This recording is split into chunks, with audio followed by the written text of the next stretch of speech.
What is up, everybody? Welcome to the MMA Engine. This is the betting breakdown for Dana White's Contender Series Week 6. And in my opinion, I think this is probably the most stacked week of the year thus far. I mean, I was talking about on my video I made earlier, like you can make a case for all 10 of these fighters, honestly, to be in the UFC. Very, very good fighters, very good matchmaking. Can't wait to break it all down from a betting perspective. Before we do so, if you guys can please leave a like on the show, subscribe here to the MMA Engine if you are not already. Me and Uncle Weezy will be going live tonight at 9:30 p.m. Eastern Time for Probability, taking a data-driven look into the props for UFC Paris. So make sure you are subscribed so don't miss out on that. As you guys can see, Lou is not here. I am by myself. Lou will be back in a couple weeks. He is taking some time off and recovering. But yeah, let's shout out the chat before we get started. Mushroom, first one to chat. What is up, Mushroom? Nice to see you. We got Michael Nelson in the chat. We got our Uncle Weezy hanging out with us. We got Jeff here as well. What is up, guys? I say we break down the card. All right. So going to be talking about these fights from a betting perspective and see if we can find any spots on this card. All right. So first, we have Alex Morgan going against Blake Builder.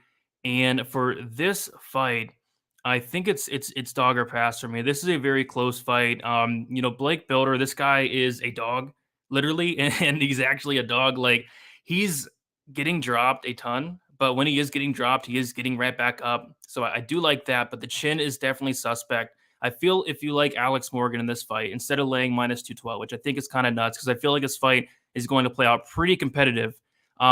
Morgan by knockout, I think, is a much better way to play him. I think if he wins, that is how he wins.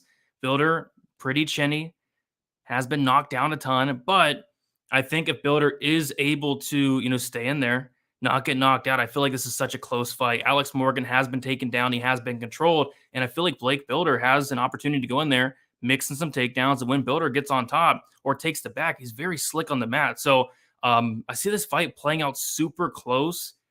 But then again, Morgan is very live to take the head off of Blake Builder there. But I'm actually leaning dog here. I'm leaning dog here. Looks like plus 188 on FanDuel Sportsbook. I think Builder can make this a very close and competitive fight. I like the forward pressure that Builder brings. And on top of that, I feel like takedowns are a serious path to victory here. So I'm going to say the Builder money line would be my best bet. But like I said, if you like Morgan, I think Morgan by knockout is plus 135. Builder's getting hurt a ton. His recoverability is very good. But he is getting hurt nonetheless. But yeah, the first fight, I will be going with the dog here, Blake Builder. Don't really want to take a path to victory. Builder by submission. Plus 500. I think I would just go with the money line there for Builder. But it should be a very close competitive fight for the first fight. Definitely looking forward to that. We got Eagles in here. What is up, Eagles? How you doing? We got Mushroom saying Builder inside the distance. Builder inside the distance is plus 285. Yes, not bad. His submission game is pretty good, and he has power in his own right. So yeah, I don't hate that. But I'm just going to go with the money line, keep it as safe as possible. And a good point where Morgan has 3 losses by sub inside the distance. I like it. Appreciate that, Mushroom. We got Lucan. What is up? I was a different kind of degenerate last week and went to a music festival. There you go. I like it. All right. We'll move on to the next fight. We have Maria Silva going against Victoria Dudakova. And there is a spot actually like a decent amount in this fight. And it is going to be the fight doesn't go to decision, sitting at minus 115. Maria Silva, very good finisher. I believe a 75% finish rate. Half of those come by knockout. Half of those come by submission. Dudakova, a 100% finish rate. She is super dangerous. And this is another one of those fights where I'm impressed with both fighters. But Maria Silva is going to be the more well-rounded fighter here and by a decent margin. When it comes to the striking, it's not even close. Dudakova, when you watch tape on her, you will find little to no striking. She's going for takedowns early and often as much as possible. She's very sloppy, very relentless with her takedown attempts, and she is, getting reversed. She's making mistakes on the mat. She's getting herself put into bad positions, and she's able to get out of those spots against these lower-level fighters. But Maria Silva's no joke. On the mat, on the feet, I think Silva has her covered everywhere. And I'm definitely not doing any parlays on this card, but I know a lot of people that do like the Dana White's Contender Series parlays, and I don't hate Maria Silva as a parlay piece. If you think Dudakova wins, it's by sub. She's not going out there, Dudakova, in winning a decision. She's not going out there and knocking out Maria Silva. Absolutely not. If Dudakova wins this fight, it is by submission. Dudakova by submission is plus 525. I think if you like the dog here, that's how you play it. But I do like the other side here, Maria Silva. I like her to win it inside the distance. I don't mind her as a parlay piece, but the play I do like is that fight doesn't go minus 115. I feel like it covers both sides here. I feel like Silva can really hurt Dudakova on the feet. I feel like she can get on top, get a ground and pound victory, get a submission. Dudakova's making a ton of mistakes. I feel like a finish is likely here. And minus 115, I just don't hate it. So Silva, I think she gets it done. I think it's like either a ground and pound or a sub at some point in this fight. But yeah, I like Silva quite a bit. Mushroom agreeing, saying Silva inside the distance fight doesn't go under 2.5. Yeah, and I'm right there with you, Mushroom. I think it's definitely a good look, and we're getting a pretty good price on it. Minus 115 for that fight doesn't go. And the reason we are getting a good price on that, because this is a 115-pound fight, and they don't finish all too often. I know Uncle Weezy is in the chat. Off the top of my head, I'm not sure how much these strawweight fights finish, but not a lot. But this is a fight where Dudakova is absolutely a finisher, and so is Silva. And by the way, narrative with this fight as well is Silva, she did fight on the Contender Series last year. She did not get a contract, which makes me like the finish even more. She's going to be fighting for the finish. She's going to go out of her way to get that finish because she did not get the contract in her last fight, which she dominantly won. It wasn't even close. Silva is definitely an equal opportunity finisher. Half of those by knockout and half of those submission. I like it. All right, we'll move on to the next fight. I'm going to pull up my notes here, basically to just find out how I pronounce this guy's name. I forget. Rebecki. Mateus Rebecki. I like this guy quite a bit. He's going against Rodrigo Ligio. So these are, two more guys that I'm very, very high on, especially the Rebecki side. Rebecki, he's on, I think, like a 12-fight winning streak. He is training at American Top Team with beasts like Grant Dawson, Mozavar Evloev. And yeah, this guy's good. I think he's like 15-1, solid finisher as well on the feet. He's decent, kind of wild at times, which I really don't think he's going to want to strike with Ligio here. He's going to want to get this fight down to the mat. And the reason I don't mind him in this spot at minus 235 is because he has a clear path to victory. Ligio can absolutely be taken down and controlled. Ligio's takedown defense is not good. And Rebecki's, his wrestling game is very good. Great timing on his takedowns. And when he gets on top, good submission game. He gets into dominant positions, gets into the crucifix, and his ground and pound's vicious. So I like Rebecki here. The only problem is Ligio hits like an absolute truck. This guy has serious power in his hands, and it looks like he's barely touching these guys. I saw him land a nice uppercut, right? Barely looked like he even touched the guy, and the guy was out cold.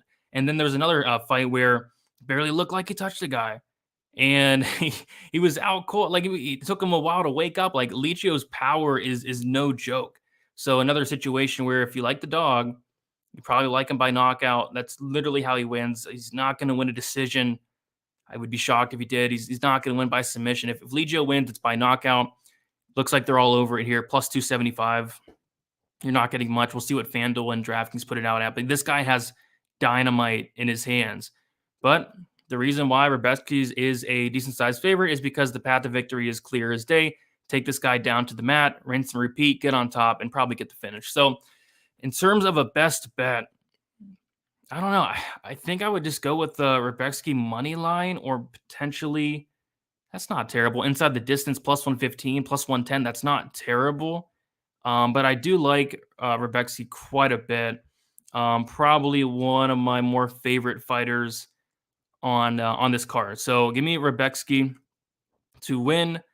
I'll say money line, but inside the distance at, plus 110 is not terrible. He has finished, I think, all but maybe one or two of his wins. He has a 53% knockout rate, 33% by submission. I feel like he can definitely get on top and finish this fight. So plus money, I don't hate it, but I do like Rebecki quite a bit. As long as he fights smart. I mean, don't strike with Legio because this guy is super dangerous. Rebecki has a smothering top game. Yeah, he does. Yes, he does. Absolutely. Very good on top. So yeah, as long as he fights smart, man, he can definitely do it.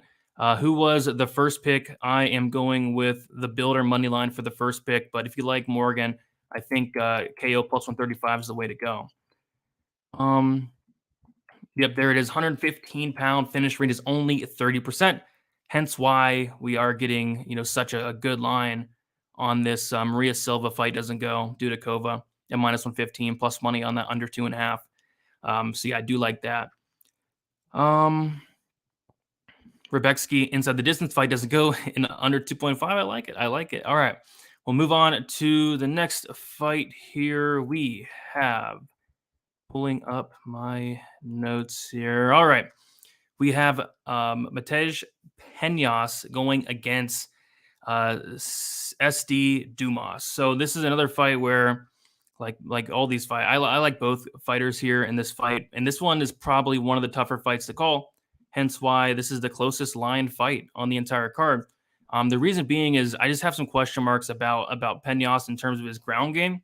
You go and watch tape on this guy, and his takedown defense looks phenomenal. This guy looks extremely hard to take down.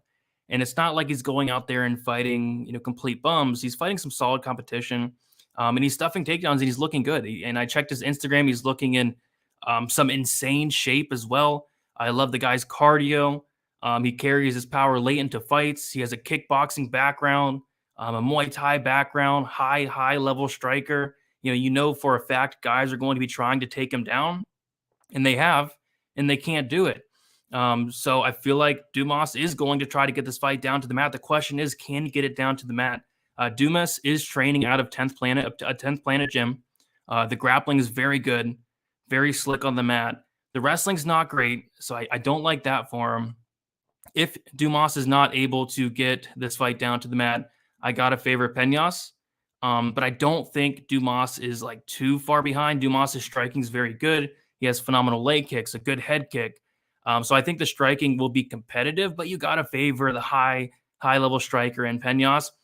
But I guess the question I have is what happens if Dumas gets this fight down to the mat? It could get super interesting because Dumas is no joke on the mat. We don't know what Peñas looks on the mat. Is he good off his back? Is he bad off his back? We don't know because there's no footage whatsoever out there of it. He just started MMA back in 2020, fairly new to MMA. If Dumas is able to get that takedown, I would be sweating bullets with a Peñas ticket there. So as far as a best bet for this fight, I like Peñas to win. I don't know if I'll touch the money line. I don't know. It's a tough one. I don't hate the over. What is it? Over 1.5 is open minus 115. Goodness. Currently minus 160. I don't hate the over 1.5. I think that's what I'm going to go with. But Dumas by sub plus 600. That opened up. What did it open up at? Plus 700. Yeah. I think if Dumas gets this fight down to the mat, that could get very interesting. But I think I'm going to bank on the takedown defense of Peñas. I'm going to say stuffs the takedowns, keeps them to the feet. I'll say it's competitive, but I do lean Peñas to get the win. I'll say by decision, potentially, maybe a late finish, but over 1.5 would be the spot I'd look at, but nothing really too confident on this fight for me. An all violence parlay on this card. There you go. I think I'm picking the majority of the fights to finish. I think all but one. I think I'm picking to finish. I think, and even this Peñas fight could finish inside the distance, so I don't hate that.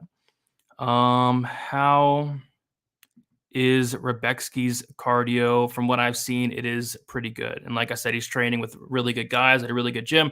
I think his cardio is going to be on point.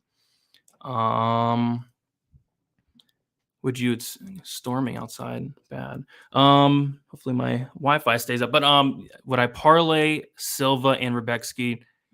I wouldn't. I'm trying to stay away from the parlays. They've been kicking my ass lately. But if I was forced to parlay 2 money lines, yes. If I was forced to, those would be the 2 money lines I'd parlay. But am I doing that? No, I'm not. But yeah, I think they're probably my favorite picks on the card. Let's see if I missed anything. All right, last fight, guys. All right, we have Henrique going against Kino Shi- Kinoshita. Kinoshita. And yeah, main event here. Kind of a tough fight to call because there are some question marks with Kinoshita here, and really with both guys, honestly. Kinoshita is 22 years old. He's super young, but guess what? Henrique is 19 years old. And I guess what it came down to for me is when you watch both of these guys fight, they're both green. But I think Kinoshita is much further along right now at this point than Henrique is, and I think both these guys are UFC caliber. I think if Henrique does lose this fight, and I am picking him to lose, I do think we could potentially see Henrique in the UFC one day because my goodness, this guy has all the physical tools. It reminds me of a Kennedy Nzechukwu, who Kennedy's like 6'5", right, at light heavyweight. Well, guess what? Henrique's 6'5" at welterweight, which is it's unheard of. I mean, if he makes it to the UFC, he'll be easily the tallest welterweight and one of the tallest in general on the entire roster at welterweight. He typically does fight at middleweight, but cutting down to welterweight, and yeah, the physical tools are there. It's just he's super green. He doesn't have a lot of power in his shots. He's plodding at times. I like his elbows on the inside. I saw him finish somebody like spamming elbows on the inside. That was good, but a little, not as aggressive as he really like to see. Kind of timid at times. Over on the flip side, you have a 22-year-old in Kinoshita who just looks, further along. He's going out there. He's aggressive. He's very aggressive. He's throwing with 110% power into every shot, which you don't really like to see that a lot. And it seems like he is forcing the knockout, but he is going to be the more aggressive fighter in this fight. He is going to be the harder hitter in this fight. I do have question marks about his cardio. What happens if this fight does get extended? I have question marks about the level of competition. And you never know. Maybe we see Henrique come in here, look like a new and improved fighter at 19 years old. You're bound to make serious improvements rapidly. So kind of a tough-ish main event to call. But I think right now, the guy that is farther along is Kinoshita. Minus 205. I don't know about that. I don't know about that one. As far as the best bet, man, I don't know. Kinoshita. Let me see. So Kinoshita does have a 100% finish rate. Henrique has an 80% finish rate. Maybe the fight doesn't go minus 200. It's decent. Under 2.5 is minus 155. That could be decent. Maybe it's a Kinoshita early, Henrique late type situation because Henrique does carry his power late. Saw him, I think, land a knockdown in that third round of one of his fights. So yeah, maybe the fight doesn't go minus 200 if I had to pick anything, but I'm not betting anything on this fight. Nothing's really sticking out, but I guess I would lean with some violence there. Minus 200 fight doesn't go. Under 2.5, minus 155 would kind of be the spots I'd be looking at. As far as a pick, I'll go Kinoshita. But Henrique, I think he has some solid upside. I mean, the dude's 19 years old, so we'll see what happens. Kinoshita inside the distance fight doesn't go, and under 2.5 rounds, I think I would lean violence as well. Mushroom. On the Kinoshita money line. Yeah, let's see where he opened up at. Minus 140. Yeah, minus 140, minus 190. He's minus 184 on FanDuel. That's not terrible. Yeah, I think he does get it done here.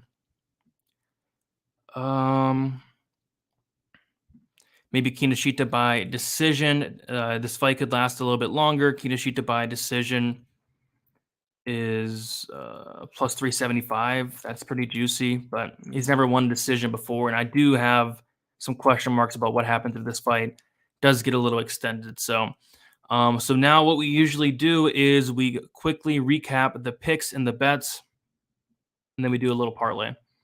All right, so first fight, Morgan Builder. I'm going to go with the Builder money line as my best bet. Plus 180. I feel like it's going to be a competitive fight as long as Builder's chin holds up. If he had a chin, be betting him here 100%, but he doesn't have a chin, and that's what the sketchy part is. But his recoverability is very good. I like him as a dog. I like him to make it competitive here. Silva Dudakova, I like the fight doesn't go -115. I feel like Silva has the advantage on the feet. I feel like on the mat, Dudakova is live for a submission in her own right. And then I think Silva's live for a submission or a grounded pound TKO as well. I think both fighters are live for a finish there, and it's -115, covers both sides. Rebecki. I'll go with Rebecki. Probably the money line there, -235. I don't mind that. Rebecki inside the distance, +115, +110 at plus money. I don't mind that. And then give me the Peñas, Dumas over 1.5, if anything. Nothing's really sticking out there. I have some serious question marks about Peñas and what happens if Dumas does get this fight down to the mat. And then the main event, just give me violence here. I think Kinoshita is going to go after it early, and he could potentially finish Henrique early, and I think that's probably what happens. But if not, this fight does get extended. How does Kinoshita look? I don't know. We'll have to see.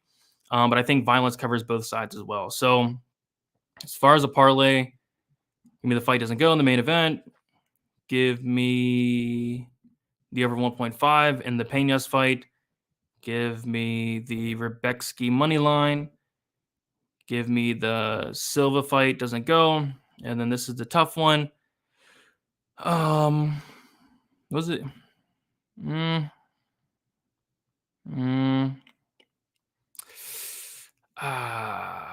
thinking the builder. Yeah, give me the builder money line. So +1679, juicy parlay there. We'll see what happens. We will see what happens. But yeah, this is a good card. I think the majority, if not all these fighters, really could be in the UFC.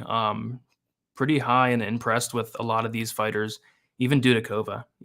Is pretty good on the mat. So, yep. Those are the picks, guys. We got Mushroom saying, thank you for the breakdowns. Much appreciated. Let's go. We got Propaholic saying, violence. Absolutely. I think there's going to be some violence on this card. And, yeah. So all that's left is I do want to remind you guys to check out Probability tonight with me and Uncle Weezy. That is going to be at 9:30 p.m. Eastern time after the Die Hard MMA podcast. And other than that, yeah, check me out on Twitter, DFS_numbers, Instagram, DFS by the numbers, the full card breakdown for UFC Paris coming out tomorrow. Have to finish taping another fight or two, and then should be good to go. So that's been it, guys. Best of luck. Thanks for hanging out. Leave a like on your way out. Subscribe here to the MMA Engine. It will talk to you guys.